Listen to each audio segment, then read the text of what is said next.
대한민국에 있을 수 없는 일이 발생했습니다. 어떻게 대한민국의 법원이 습격을 당할 수 있습니까? 대한민국의 법원의 유리창이 깨지고 대한민국의 법원의 서버에 물이 찌그러지고 그리고 온갖 건물이 깨지고 이런 일이 있었습니까, 법원행정처장님? 예, 사실입니다. 이런 일이 있을 수 있습니까? 있어서는 됩니까, 안 됩니까? 말씀하셔야죠, 단호하게. 예, 절대로 대한민국 역사상 법원이 이렇게 습격당한 예가 있습니까? 법원행정처 차장님? 없습니다. 법무부 장관 있습니까? 없습니다. 법제처장 이런 일이 있습니까? 있어서는 안 되는 일입니다. 있어서도 안 되고 있을 수도 없는 일이고 있지도 않은 일이에요. 세계 OECD 국가 중에서도 이렇게 법원이 침탈당한 사례는 없습니다. 그리고 법원행정처장님, 법원에 있는 관계자들이 못 들어오게 막다가 옥상으로 대피했다고 했습니다. 방화벽까지 쳤다고 했습니다. 얼마나 무서웠겠습니까? 그 영상을 한번 보도록 하겠습니다. 그 영상이 얼마나 무서웠는지 훨씬 더 많은 영상이 있습니다. 틀어봐 주세요. 유리문을 소화기로 부수려고 하고 영장을 발부한 판사 이름을 크게 부르며 찾기 시작합니다. 판사가 있는 곳으로 들어가는 경우예요. 3층에서 끝난 게 아닙니다. 법원 내 가장 민감한 곳까지 올라가는 사람들. 판사들의 개인 집무실이 있는 7층까지 들이닥치는 장면을 저 사람들 후레쉬 들고 JTBC가 갑니다. 단독으로 포착했습니다. 후레쉬가 새벽 준비돼 법원에 있죠. 난입한 일당은 이곳 관제실을 찾아 컴퓨터 모니터와 창문, 거울 등을 닥치는 대로 때려 부쉈습니다. 복면을 쓴 한 남성은 경찰 방패를 빼앗아 들고 와 CCTV 관제 시스템과 연결된 것으로 추정되는 컴퓨터 모니터에 그대로 집어 던집니다. 저런 영상이 있고 이 사진은 피 흘린 경찰입니다. 경찰이 이렇게 피를 흘렸고 수십 명이 저 폭도들에 의해서 다쳤습니다. 대한민국에 전두환도 법원은 안 들어갔어요. 윤석열이 국회에다가 총기를 가지고 왔어요. 총알을 넣어 갖고 왔어요. 실탄을 장전해 갖고 왔어요.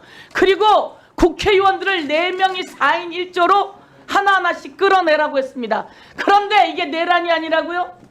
그런데 공수처가 수사하니 많이 법제처 차장 그런 얘기를 하고 있습니까? 검찰이 수사하고 경찰이 수사하고 공수처가 수사하고 법원이 모든 영장이 다 맞다고 발부해주고 윤석열은 10일 전 10일 패를 당했어요. 법꾸라지 윤석열이 법을 안다고 온갖 짓을 다 하고 구속영장 적부심까지 했는데 구속영장 적부심에서 윤석열이 패배를 당했어요. 거기 나와서 선동하는 거 아닙니까? 그리고 윤석열과 같은 패 정광훈이 들어가서 윤석열을 구해오자고 합니다. 이게 말이 됩니까? 저렇게 법원이 당할 때 법원에 있는 한 사람이라도 다쳤으면 어쩔 뻔했습니까? 이에 대해서 철저히 법적 처벌을 요구하시겠습니까? 예, 그리고 이들은 폭동입니다. 폭동. 맞습니까? 맞습니다. 폭동이고 이를 선동한 자가 있어요. 이를 선동한 자 윤상현. 법원의 담을 넘어가서 젊은이들이 체포당했어요. 곧 훈방 조치될 겁니다. 이 말을 들은 모든 사람이 무슨 일이 일어나겠습니까? 법원으로 가자. 그들을 구하자. 가서 습격하자. 차은경 잡자. 이 선동을 누가 하는 겁니까? 국민의힘 윤상현이 하고 있고 그리고 미국으로 갔어요. 이 윤상현 잡아서 처벌해야 합니다. 권성동 대표 경찰에게 책임이 있다고요? 도대체 이게 대한민국 여당의 권 원내대표가 할 소리입니까? 그리고 이때다 싶어서 이재명을 거들먹거려요? 아닌 건 아니고 틀린 건 틀렸다고 말해야 되는 거 아닙니까? 이게 아닌 건 아니고 틀린 건 틀렸다고 말하고 국민 앞에 사과해야 되는 거 아닙니까? 대한민국에 법원이 습격당한 적이 있어요? 자, 7층입니다. 7층에 판사들이 있는지 판사 집무실이 있는지 저도 몰라요.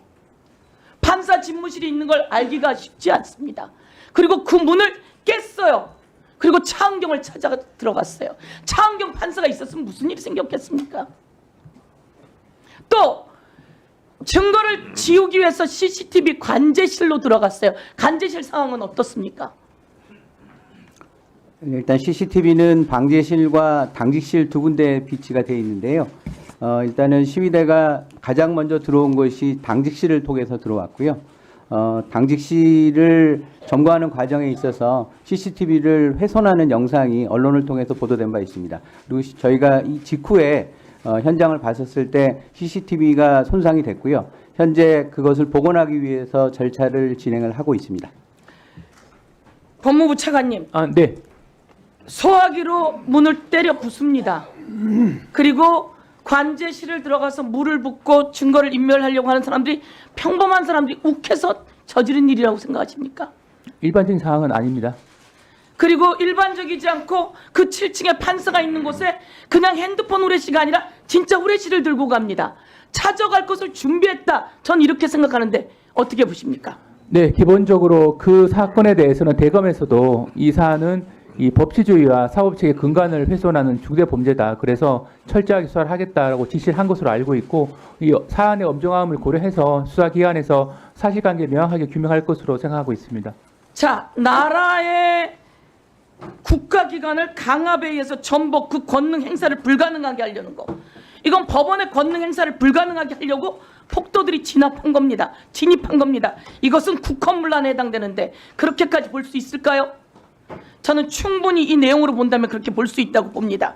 그리고 우리 법무부 차관에게 묻겠습니다. 김성훈은 증거인멸의 우려가 있어요. 핸드폰도 갖고 가지 않았어요.